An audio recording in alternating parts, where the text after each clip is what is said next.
We have to go to Gqeberha, where Police Minister Bheki Cele is leading Operation Shanela. He's addressing community members there in Galvindale. Let's listen in. In the northern areas, the situation, as I always say, is not like when you hear news. When you come here and you see mothers, young mothers, pointing at the very young ones saying they can't go to school because that is equal to death, it makes the issue very much serious. But it helps to understand and work better. But what is very clear in these areas, the police or law enforcement alone can't win the war. The question of drugs, the question of high level of not attending school, you see young people as 15, 16, 18 saying they are done with school and all that. That fits to gangsterism and criminality. Is one area where the government as a whole must really descend in different areas. Your education, your social development, your human settlement. There are quite many houses that have been pointed at here without electricity. Some of them are without doors and without parents and all that kind of stuff. It's an area that needs far more than just the law enforcement to make life better for the people to deal with the criminality and gangsterism that you see here. Wait, let's just maybe have a cue. You go ahead. Okay. Hi, Minister Candice from News 24. So I'm just touching on what this resident said. She doesn't want to send her child to school. She's too scared that her child will die. There was a letter sent out by Galvindale High School, and they are saying that the learners are being harassed by the gangsters on a daily basis, inside the yard, outside the yard, on their way to school, on their way back. There are cars with loud music. Kids are being pelted with stones inside, and they are saying that the police are not helping. So they sent out this letter. They need help. Please, I need your comment on that, please. Definitely, the MC of the province and myself, we have received that request to go there. But exactly what you are saying is exactly what I'm saying. That it cannot be the police alone. The Department of Education, by the way, they have a big chunk of the security budget and all that themselves. So, as I'm saying, social development, the parents themselves, the human settlement and all that. As I spoke to other lady there that with young child that can't go to school. As a parent, it touches you, but it immediately says to me, it can't be the police and law enforcement alone that comes here. All elements of government, especially those that deal with the social fabric of the society, your social welfare, your education, human settlement, ourselves as the police and everybody, councillors, local government. You saw the crime there. You saw the debt in the township, the sewage that is running. So it's just not normal life for normal people, which means that we have come here will have to make the invitation for all of us to have an understanding of the society, and all those levels must work together to improve the situation. All right, my sister. I also wanted to ask about the police visibility. A lot of community members here are saying that as much as you are here today, this does not make any difference because after this, things will go back to normal, and there's a lack of police visibility. And what do you have to say about that? Is it true? As I've said, that this is the second area in the country where we created anti-gang unit.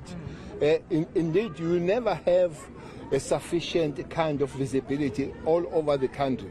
But it's not true that we have not responded. It's one area where we have responded. Nationally, we have been having some shortage of police, but we believe that with the high level of training, as we have trained 10,000 last year, training 10,000 this year, training 10,000 next year, these special units like your anti-gang unit, your POP, your TRT and all that will be there. Indeed, the visibility, communities complaining, but visibility will be better here than other places, but not sufficient for the community to accept those levels. It's an area that we have, as I've said, it's not the first time we're here, it's not the second time. We have been here. We have just opened the new station here at Chedi. That is a new one. We are trying to respond to those matters. We'll continue to respond. We hope one day we'll be able to reach the normality where the community themselves will live normal lives. Just one question at the Just a couple of questions to me, Minister. The first one. The first question is based on some of the crime prevention strategies that the police are supposed to implement, such as cameras to detect some of the shootings that have been taking place. Is that part of the plan? Because we hardly see any cameras around here. And I want your comment on regards to the scourge of kidnappings in the province. A lot of allegations have been around police being in cahoots with criminals. Well, is exactly what I said, to say it cannot just be this law enforcement and cannot be the level of province, national, but also local government. You see, things like cameras are usually done by the local government. We work together on those things.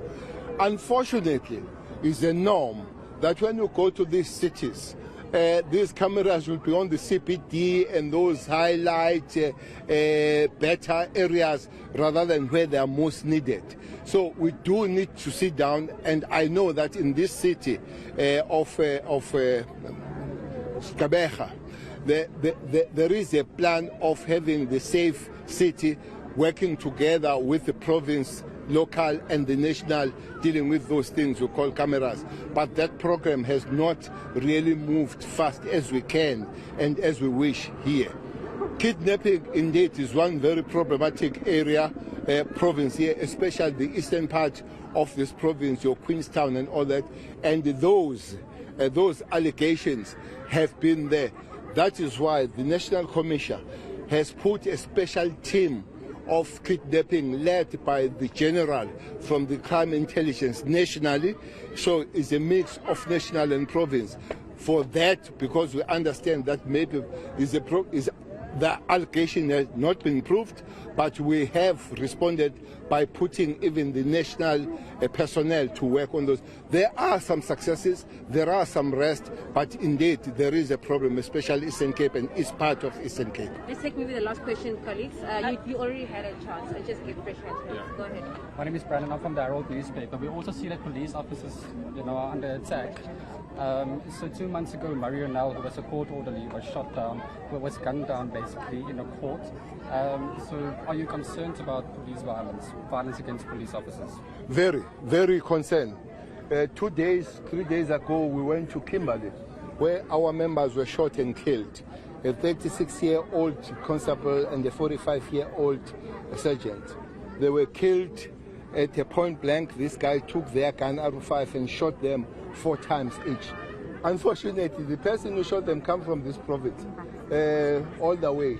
But most concerning, that guy has been in court more than 8 times. His case is withdrawn. At one time, he was sentenced to a year suspended, sentenced to another sentence suspended. So the police, they run, which means the whole element of justice cluster must do better, because what do you do as a police when you arrest this person 8 times, but at the end of the day he shoots and kills the very same police? He has been in court yesterday. He says that he grew up under poverty and all that kind of stuff. So instead of going to court, he will be going to observation, psychological observation. He says he's depressed and all that. That's why he shot the police. So it's a situation where the police are really under attack. And as we have given statistics for last 3 months of the quarter, have given 31 police members were killed in South Africa. That's a huge number. And the National Commission maybe can, because he's working on that to try to technical and otherwise the welfare and well-being of the police, maybe he can tell us a little bit what does he intend to do, or what is he doing about that. Thank you. What we are doing is we embark on a refresher training to make sure that the police are skilled in terms of technical SWAT techniques, and also make sure that continuously they also be exposed to armed and unarmed combat, so that they are in a better position to protect themselves. Of course, in terms of employee health and wellness, we have social workers and psychologists in the organization that continuously assist our members when they have got need. But also we do not only say assist them inside subs. Those that want to see professionals outside subs, they are also allowed by Polmed, which is a medical scheme for the police. They are allowed to go outside and consult those specific specialists. Thanks, General. Colleagues, there's ample opportunity. We are going to the second leg of this. All right, that was the short briefing by Police Minister Bheki Cele, highlighting some of the challenges faced in areas such as Galvindale and Helenvale, and these are the areas where we are at the moment. We do understand that the walkabout will go to the Galvindale Stadium. That is where he will also be addressing some of the community members who have missed an opportunity to engage with him this hour. He made mention of several issues that are plaguing gang violence in the province. He also made mention that the other issue is the issue of kidnappings, where we've been hearing a lot of reports around kidnappings. He made mention that there were also success stories where those allegedly behind these kidnappings have since been arrested. But I can tell you, even next week there will be a march to the provincial legislature organized by Pakistani nationals, people who are in business, who have also been described as soft targets during these kidnappings. Another issue that he made mention that is very important is the issue of police being killed. He mentioned that during the last quarter, at least 31 police officers have been killed. It's back to you for now. All right, thank you so much, Ronald Masinda, for that update. We know Operation Shanela taking place in the Eastern Cape in Gqeberha. That is where the Police Minister Bheki Cele is right now. He was addressing members of the community there in Galvindale, and of course a smaller community there called Helenvale being addressed. And the thing is, you know, what he said about, you know, Education Department, Human Settlements and other departments in government also that need to come on board here when it comes to safety in these communities. Of course, everybody really, they do need to play a role, but the big issue here is gangsterism in those areas, and that is not just a small issue. You know, it's not just a small task that will be eradicated tomorrow. It's a big issue. It's a long-term goal that needs to be set here. How do you eradicate something that is so ingrained into a community, into the Nelson Mandela Bay area, the northern areas there? It is a big issue that needs some serious attention, otherwise it will only escalate. We know that last month there was a mass murder, one of many that's been taking place in the Nelson Mandela Bay area, and that one was in KwaNobuhle, where 6 people were murdered. So the list goes on when it comes to these incidents. And like we heard earlier as well from a community member there, a mother saying that she's afraid to send her grade 1 boy to school because of these constant shootings that take place every single day. So we'll definitely keep you updated as to what exactly will be happening there in Gqeberha with Operation Shanela.